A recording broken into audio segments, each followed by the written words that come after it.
Shri Krishna. Jenny's kitchen में आप सबનું સ્વાગત છે। તો આજે પાછા આપણે એક શિયાળા સ્પેશિયલ રેસીપી લઈને આવ્યા છીએ।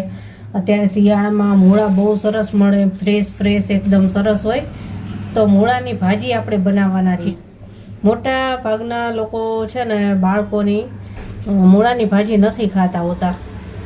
તો આજે આપણે જે રીતે બનાવશો ને એ રીતે જો તમે બનાવશો ને તો નાના બાળકોથી લઈને મોટા ને બધા જ ઘરમાં જે કોઈ નહીં ખાતા હોય ને બધા જ ખાશે અને વારંવાર બનાવવાની ફરમાઈશ પણ કરશે। તો સૌથી પહેલાં હું આ પાનને ધોઈ અને ઝીણા સમારી લઈશ।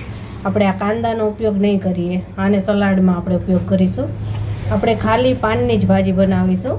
તમારે આ કાંદા અંદર નાખવા હોય તો નાખી શકાય, પણ હું નથી નાખતી, હું ખાલી પાનનો જ ઉપયોગ કરીશ। તો આને સરસ ધોઈ અને ઝીણા સમારી લઉં। તો આ મૂળાના પાનને આપણે સરસ ધોઈ અને ઝીણા સમારી લીધા છે।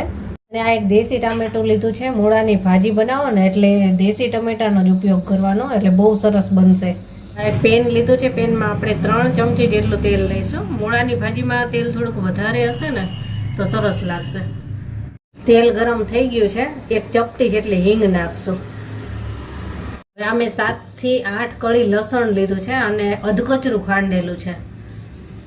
મૂળાની ભાજીમાં અધકચરું લસણ નાખ્યું હોય ને એ બહુ સરસ લાગે, એકદમ ઝીણું નહીં કરવાનું। મારે થોડું સાંતળી લઈશું, અડધી મિનિટ જેટલું જ,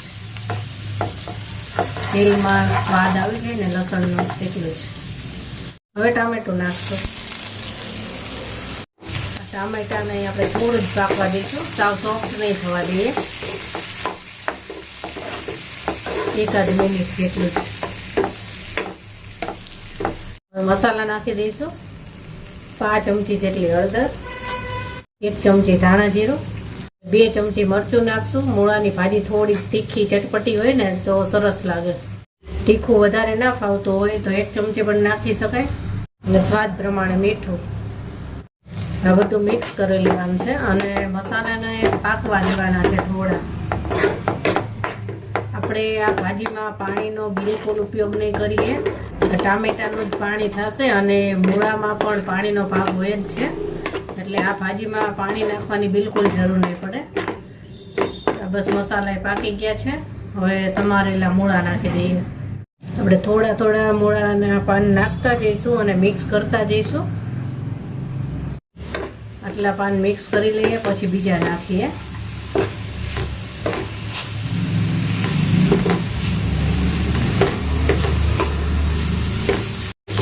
ઘણા લોકો મૂળાની ભાજી છાશમાં કે દહીંમાં પણ બનાવતા હોય છે, એ ભાજી પણ બહુ સરસ લાગે છે।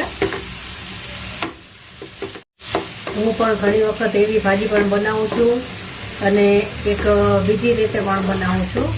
જો તમારે બીજી પણ અલગ રીતે મૂળાની ભાજી શીખવી હોય તો કમેન્ટમાં કહેજો, તો આપણે બીજી પણ અલગ રીતે ભાજી આપણે બનાવતા શીખવશું। આટલા પાન મિક્સ થઈ ગયા છે, હવે બીજા પાન પણ આપણે નાખી દઈએ। ગેસનો તાપ તો આપણે ધીમો જ રાખવાનો છે, ધીમા તાપે જ આ ભાજી થવા દેવાની છે, ભૂલ નહીં કરીએ। આ પાનને પણ આપણે મિક્સ કરી લેવાના છે। આ મૂળાનું પાણી જે છૂટશે ને ટામેટાનું એનું, એમાં જ આ પાકી જશે। તો બસ મિક્સ થઈ ગયું છે। હવે આને ઢાંકી અને 5-1 મિનિટ સુધી પાકવા દેવાની છે।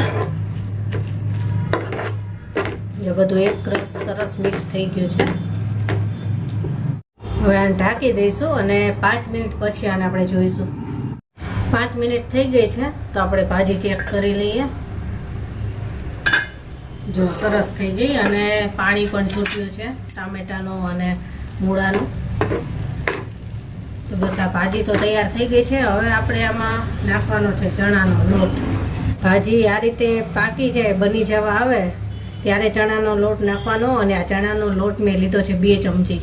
ચણાનો લોટ તમને વધુ ઓછો ફાવતો હોય એટલો નાખી શકાય, એમાં કોઈ માપ ના હોય, ફાવતો હોય એટલો નખાય। હવે આને આપણે હલાવી લઈશું અને સરસ મિક્સ કરવાનું છે।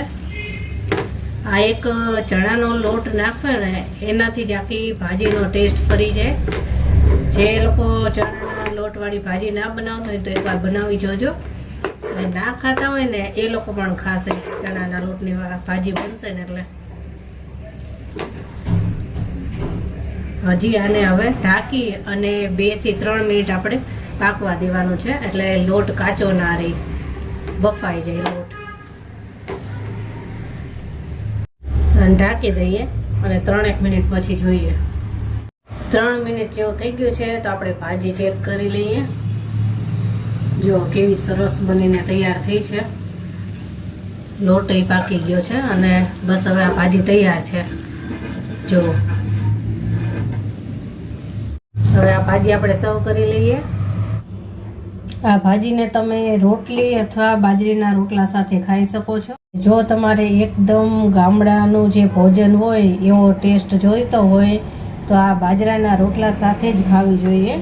બાજરીના રોટલા સાથે આ ભાજી ખાવાની બહુ મજા આવશે. તો એક વખત ટ્રાય જરૂર કરજો અને પછી કહેજો મને તો કેવી લાગી તમને મારી આ રેસીપી. જો તમને મારી આ રેસીપી પસંદ આવી હોય ને તો મારી ચેનલને લાઇક, શેર અને સબસ્ક્રાઈબ જરૂરથી કરી દેજો અને બાજુમાં આપેલ બેલ આઇકોન પર દબાવજો, જેથી કરીને મારી કોઈ પણ નવી રેસીપી હોય ને તો તમારા સુધી સૌથી પહેલાં પહોંચશે. તો સારું, ચાલો ફરી મળીશું નવી રેસીપી સાથે. બાય.